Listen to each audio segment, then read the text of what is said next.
Welcome back to Fruitful Minutes. My name is Michelle Wong of Fruitful Yield, and this is naturopathic Dr. Sarah Hung. Hello, everybody. Thanks for having me back. Good to see everyone. No problem. So today we're going to talk about immune support, but in regards to various herbs. Dr. Hung, what can you tell us about these herbs? Well, we're going to be talking about different kinds of herbs today, and we especially want to focus on herbs from traditional Chinese medicine. Some of these herbs have also been used in Russian culture as well as Western herbal medicine. They have a long use of history, both as singular therapies and also integratively. Awesome. And I believe the first one that we wanted to cover was Siberian Ginseng. Yep. Siberian ginseng is especially helpful in the activation of T lymphocytes, which is a type of white blood cell. And it's especially been shown to be effective in the innate and adaptive immune system. Examples of T helper lymphocytes that it specifically addresses include T helper cells, T inducer cells, cytotoxic cells, as well as natural killer cells, which is another type of white blood cell. All of those are various white blood cells, which aid the body's immune support. Absolutely. White blood cells are found in our bloodstream. They help fight infections specifically. Awesome. All right, I think the next one that we're going to talk about is Panax ginseng. Did I say that right? Panax, it's pronounced. Different people might have differing opinions on that, of course. And Panax ginseng has been shown to support healthy inflammation levels in both the upper and lower respiratory system. Inflammation, as we all know, is healthy in a moderate response. However, too much inflammation is not healthy, especially when we become sick. Acute inflammation can actually damage and harm our body quite a bit. So you've already mentioned two different types of ginseng. Can you tell us the difference between the two? Sure. Well, actually, there are three types of ginsengs, mainly that you can find in the store. That's American, Siberian, and Panax ginseng. American and Panax ginseng are probably the most similar in structure, as they both contain ginsenosides. These are active compounds found in the root. Panax ginseng, compared to the two, is considered a little bit more warming and stimulating, whereas American ginseng is considered a little less stimulating and can be taken for longer periods of time. Siberian ginseng, on the other hand, is actually a completely different plant altogether. It contains erythrosides and is especially known for increasing endurance and battling fatigue. Definitely. Thank you for that explanation. All right, the next herb that we are going to cover is Astragalus. And astragalus contains polysaccharides. These are types of carbohydrates. Astragalus has a long use in traditional Chinese medicine and is considered probably one of the most tonifying herbs in Chinese herbal medicine. It supports the function of T cell lymphocytes, B cell lymphocytes. Those cells are responsible for the secretion of antibodies as a specific response against pathogens, and natural killer cells, which are large white blood cells that are a part of our innate immune response, or kind of our first line defense. And astragalus is best used before getting sick. Definitely. And when you say tonifying, that astragalus is a tonifying herb, what do you mean by that? Tonifying can have many different meanings. In traditional Chinese herbal medicine, it typically means that it can increase your energy or vitality. Yeah, that's good to know. Thank you. And then you were talking about polysaccharides? Well, polysaccharides are a type of carbohydrate in which a number of sugar molecules are bound together. In lab studies, these carbohydrates found in astragalus have been shown to bind to immune cells. All right, next, I think we're going to talk about the term adaptogenic herb in regards to the herbs that we discussed, like the ginseng, the astragalus. Yes, so all of those herbs are actually considered adaptogenic herbs. And this term adaptogen was coined by a physician in the 1940s. When this term adaptogen is used, it means that the herb has a normalizing and non-specific effect on the body and helps the body in response to environmental stressors. Very cool. Thank you. So when you say environmental stressors, does that mean stressors coming from the outside or also like mood stressors?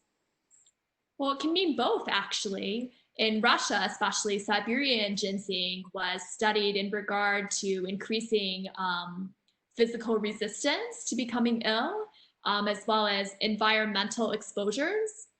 In addition to that, the term adaptogen does refer to stress and mood response. Yeah, that's really good to note because I guess both would have an effect on the body's immunity. Absolutely. If we're under a lot of stress, especially for a long period of time, and a lot of cortisol is being released into our bloodstream, a lot of inflammation is occurring, that can definitely increase our susceptibility to becoming sick.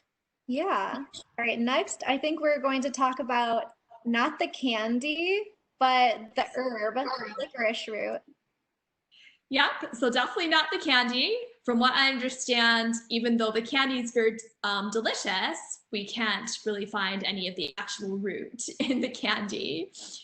But licorice as a root has often been used to harmonize herbal formulas in both China and the West. When I say harmonize, I mean it has been shown to make the herbs in the herbal formula to be more bioavailable or more actively used by the body, as well as increase the taste, because everyone knows that licorice tastes great unless you hate licorice. Licorice also contains free radicals in the form of flavonoids that support white blood cells when the body becomes sick. There is another compound in licorice, glycyrrhizin.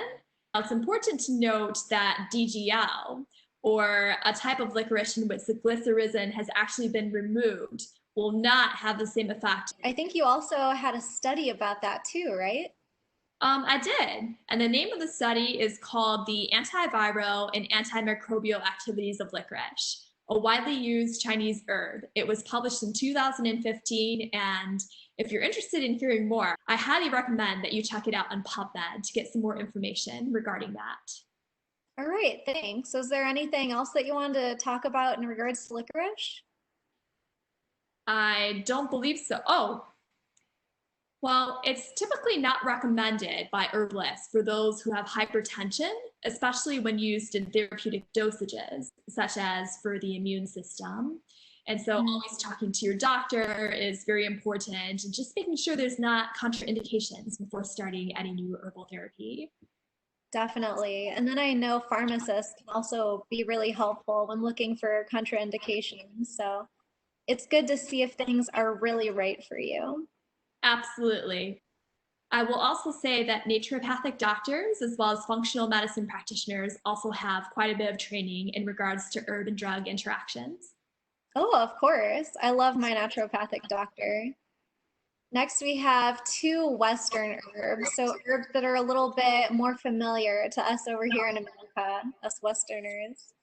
Absolutely. And the first one that we're going to be talking together about is Echinacea. The studies that I've looked at have mostly looked at Echinacea being used before getting sick. These are some reviews that were published in 2014 and 2015.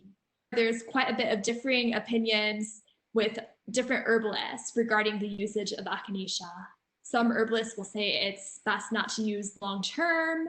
Others will say it's best to avoid if you have incidences of autoimmune disease or allergies to ragweed or marigolds, which is much more common than we realize. So once again, just always talking to your doctor to make sure that Echinacea is right for you. Yeah, it's so important to find out if something is going to be beneficial or if it's actually going to harm you. So it's something to think about. I think we're also going to talk about elderberry, the ever popular elderberry. Yes. And so elderberry, most of the research that I've looked at has shown elderberry to be most helpful during the first 72 hours of when you become sick. It induces sweating. It's known to herbalists as a diaphoretic, which helps support the natural response of fever within a healthy range. Fever, when it's within a moderate range, can actually help mobilize white blood cells. It can help bring those white blood cells to the site of infection and help move things through. And so elderberry is very supportive in this process. Some herbalists recommend avoiding it in later stages of illness after that first 72 hours. Right. And there are just so many great immune support herbs out there to choose from. So if these two seem kind of problematic, it might be worthwhile to try some of the other herbs instead. Absolutely. There's lots of out there. All right, next we're going to talk about just two Chinese formulas that we like for immune support, and then we'll close up. Yep. So these two that we're going to be talking about actually have had quite a bit of history of usage in the most recent crisis over in China and Hong Kong. The first Chinese formula is called Yuping Fengshan, and that's a mixture of 4 Chinese herbs, including Astragalus. And so there was actually a study done in Hong Kong, but it was taken before getting sick in healthcare workers. And so that's a study that can be examined on PubMed, of course. The second formula that we wanted to mention is a Chinese herbal formula known as Qingfei Paidu Tang. And this formula actually has been used after individuals have been sick. There was a study in China, Wuhan, as well as some other parts of China, in which 900 patients were actually treated with this formula, along with other hospital techniques and medications as well. And there were different levels at which they improved. And so that's another interesting study to look at as well. This formula, unfortunately, doesn't have as many herbs that we are familiar with here in the United States. These are not ingredients that we have as easy access to in the United States, but very good to know for our own benefit. Definitely. So these two we actually do not carry in store. I believe that they're Chinese herbal blends, but all of the single herbs that we mentioned before, we do carry in store. Some of them, yes, especially the ones that you take before getting sick. So that's very good to know. Definitely. All right. Once again, thank you so much for joining us, Dr. Hung. Well, it's my pleasure. Thank you so much for having me, Michelle. Yeah, no worries. And we'll see you guys on the next Fruitful Minutes. Be sure to subscribe to our channel for more great content like this. And you can visit us in store for all the different great herbs that you want, all the different vitamins and minerals. So you can visit us at one of our 13 Chicagoland locations, or you can visit us on fruitfulyield.com. We just had curbside pickup start at all of our stores, so be sure to check that out when you're shopping online. We'll see you guys next time. Bye-bye. Bye.